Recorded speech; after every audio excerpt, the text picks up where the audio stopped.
Hello বন্ধুরা, Rimi blog Neha চ্যানেলে তোমাদেরকে জানাই স্বাগত। তোমরা সব কেমন আছো? আশা করি খুব ভালো আছো, আর আমিও খুব ভালো আছি। আর আমি ফাইনালি পৌঁছে গেছি দীঘাতে এসে আমি একটা নতুন জিনিস দেখলাম, আর সেটা তোমাদেরকে আমি শেয়ার করব। আর বন্ধুরা, আমার ভিডিওটা কেউ স্কিপ করবে না, ভিডিওটা পুরোটা দেখবে, তোমাদের আশা করি ভালো লাগবে। আর আমার চ্যানেলটি এখনও যারা সাবস্ক্রাইব করোনি, প্লিজ আমার চ্যানেলটি সাবস্ক্রাইব করে একটা লাইক একটা কমেন্ট করে দিও। আর এখন সমুদ্রের দিকে যাচ্ছি।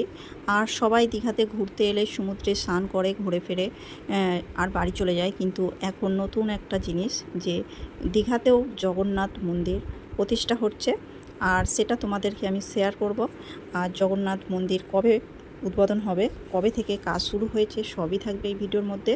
আর দেখো, এটা সমুদ্রের ধারে, এখন কিন্তু প্রচুর ভিড় হয়েছে। আমরা কিন্তু ভেবেছিলাম যে গরমকালে হয়তো ভিড় হবে না, কিন্তু এসে দেখছি প্রচুর ভিড় হয়েছে। আর 28-29 তারিখে আরোই ভিড় হবে, যেহেতু 30শে এপ্রিল উদ্বোধনের দিন। চলো বন্ধুরা, আমি চলেছি এখন জগন্নাথ মন্দির, তোমাদেরকে আমি শেয়ার করব। এখান থেকে আমি স্টার্ট করছি। ভিতরে প্রবেশ করা নিষেধ আছে, তাই আমি পিছন দিক দিয়ে ঢুকছি।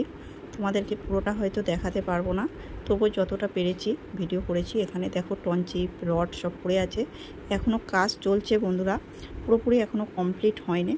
আর এই জগন্নাথ মন্দির শুরু হয় কাজ 2022 সাল থেকে, আর এটা শেষ হতে প্রায় চলেছে। উদ্বোধন হবে 23শে এপ্রিল, মুখ্যমন্ত্রী উদ্বোধন করতে আসছে। বন্ধুরা, এই মন্দিরটি 213 ফুট উচ্চতা।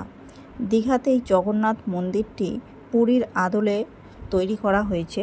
আমাদের আর জগন্নাথ দর্শনে পুরীতে যেতে হবে না, আমাদের পশ্চিমবঙ্গেই এই দীঘাতে জগন্নাথের দর্শন করা যাবে। এখানেই প্রসাদ ডালার ব্যবস্থা আছে।